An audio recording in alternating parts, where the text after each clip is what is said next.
नरेश मीणा के हम साथ थे और रहेंगे। आप नरेश मीणा को अपना दोस्त बताते हैं। मीणा जरूर है, हिंदू है, मेरा भाई है, मेरा दोस्त है। राजपूत नहीं हुआ तो क्या हिंदू नहीं है? उसने मेरे को आवाज लगाई, एक दोस्त ने एक दोस्त को आवाज लगाई, मैं उसके लिए हाजिर रहा, हाजिर हूँ, हाजिर रहूंगा। अगर ये व्यवस्थाएं नरेश मीणा को नहीं छोड़ती है तो बाकायदा नरेश मीणा की लड़ाई लड़ी जाएगी। और अगर किसी को लगता है कि हम लोग चुप हो गए, नरेश मीणा अंदर सलाखों के पीछे सड़ते रहेंगे, तो उसकी गलतफहमी है। नरेश मीणा बाहर आएंगे और बाकायदा जल्द ही आपके बीच में रहेंगे। लेकिन मकराना जी, गलती तो उन्होंने की है। गलती तो उस अधिकारी ने भी की है कि जहाँ पे आप लोग वोट नहीं करना चाह रहे, गलत कदम उठाया उस अधिकारी ने, उसके खिलाफ कार्रवाई होनी चाहिए। नरेश मीणा का मामला राजस्थान में सुर्खियों का विषय बना रहा। आप नरेश मीणा को अपना दोस्त बताते हैं और उनके लिए जो एक महापंचायत का आयोजन किया गया था उसमें भी आप शामिल हुए। उस वक्त भी आपने कहा कि नरेश मीणा ने ऐसी कोई गलती नहीं की है कि उनको जेल में सलाखों के पीछे रखा जाए।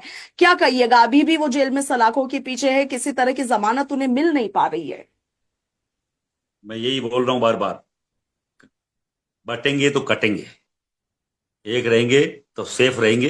ये सही कहा है योगी जी ने, इसलिए बोल रहा हूं। नरेश मीणा जरूर है, हिंदू है, मेरा भाई है, मेरा दोस्त है। राजपूत नहीं हुआ तो क्या हिंदू नहीं है? जी। उसने मेरे को आवाज लगाई, एक दोस्त ने एक दोस्त को आवाज लगाई, मैं उसके लिए हाजिर रहा, हाजिर हूं, हाजिर रहूंगा। और नरेश मीणा की छूटने की बात है तो यहाँ राज्य सरकार के जो मुख्यमंत्री, सूबे के मुख्यमंत्री हैं, उन्होंने उनके पिता को बुला के आश्वस्त किया, तब जाके कहीं ना कहीं हम चुप बैठे हुए हैं। अगर लगेगा कि लंबी लड़ाई लड़नी बाकी है तो लड़ाई लड़ी जाएगी। चुप नहीं है कोई, घर बैठ के चूड़ियां पहन के नहीं बैठे हैं। बाकायदा नरेश मीणा के समर्थक और मेरे जो भी जानने वाले, जो मुझे जानते हैं, महिपाल सिंह मकराना को, और मेरे बुलावे पे आते हैं, वो सब तैयार हैं दो दो हाथ करने को। अगर ये व्यवस्थाएं नरेश मीणा को नहीं छोड़ती है तो बाकायदा नरेश मीणा की लड़ाई लड़ी जाएगी। ऐसे नहीं कि हम घर बैठ के हर दिन चर्चा होती है नरेश मीणा पे क्या चल रहा है। अगर मुख्यमंत्री उनके पिता को आश्वस्त कर रहे हैं तो कहीं ना कहीं कोई सकारात्मक कोई रिजल्ट आने को है, इसलिए चुप है। और अगर किसी को लगता है कि हम लोग चुप हो गए, नरेश मीणा अंदर सलाखों के पीछे सड़ते रहेंगे, तो उसकी गलतफहमी है। नरेश मीणा बाहर आएंगे और बाकायदा जल्द ही आपके बीच में रहेंगे।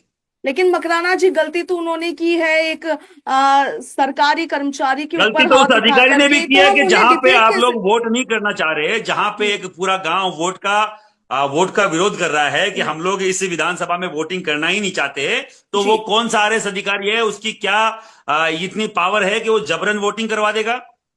आप यहाँ की वोटर हैं, हिंदुस्तान की, आप वोट नहीं करना चाहते क्योंकि आपको पसंद नहीं है कि यहाँ ये जो भी खड़े हुए हैं, आपको पसंद नहीं आए उम्मीदवार, तो आप वोटिंग में नहीं जा रहे। अब की बार आपने उसकी खिलाफत कर दी है, तो क्या कोई अधिकारी आके आपको अगवा करके आपको जबरन वोटिंग करवा देगा? या आपको जाके प्रेशर डेवलप करेगा कि आपको यहाँ वोट करना पड़ेगा? ये कौन से संविधान में लिखा है? ऐसे किसी भी अधिकारी को भी पनिश करना संविधान की जिम्मेदारी है। और आवेश में आकर अगर कोई नरेश मीणा ने अगर गलत कदम उठाया है तो मैं नहीं मानता वो गलत कदम है। गलत कदम उठाया उस अधिकारी ने, उसके खिलाफ कार्रवाई होनी चाहिए। जिसके खिलाफ ऑलरेडी आपराधिक मुकदमा दर्ज है, वो आरएस कैसे बन गया, उस पर जांच होनी चाहिए।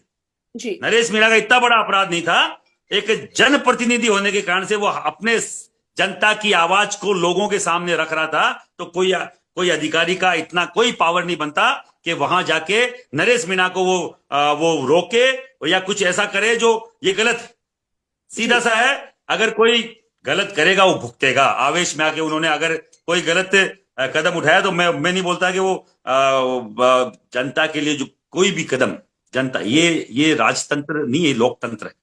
लोकतंत्र में जनता के लिए काम किए जाते हैं, जनता के हित में काम किए जाते हैं, न कि जनता को प्रताड़ित किया जाता है, न कि जनता को प्रेशर में लेके कोई गलत तरीके से वोटिंग कराई जाती है। वोट हमारा संवैधानिक अधिकार है, हम किसको देंगे, कैसे देंगे कि नहीं देंगे, ये हमारा संवैधानिक अधिकार है। कोई अधिकारी इस पे डाका डाल नहीं सकता।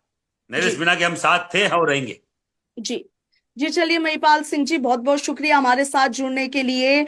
तो देखिए, इस वक्त राणा सांगा पर राज्यसभा सांसद रामजी लाल ने जो टिप्पणी की थी उसे लेकर के देश भर में विरोध का माहौल पनपा हुआ है। हालांकि उन्होंने माफी मांग ली है। तो आप देखिए कि टोंक की देवलियाना से निर्दलीय चुनाव लड़ने वाले नरेश मीणा अभी भी जेल की सलाखों के पीछे बंद है। दरअसल टोंक के देवलियाना विधानसभा सीट पर उपचुनाव के दौरान निर्दलीय उम्मीदवार नरेश मीणा ने सरकारी कर्मचारी के ऊपर एसडीएम अमित चौधरी को थप्पड़ जड़ दिया था और उसके बाद से वो जेल में लगातार बंद है। जमानत की वो लगातार कोशिशें कर रहे हैं मगर मिल नहीं पा रही है। महिपाल सिंह मकराना नरेश मीणा को अपना दोस्त बताते हैं और उन्होंने उनको लेकर के क्या कुछ कहा ये आप सबने सुना। आपका क्या कुछ कहना है कमेंट सेक्शन में जरूर लिखिएगा। फिलहाल के लिए इतना ही। नमस्कार।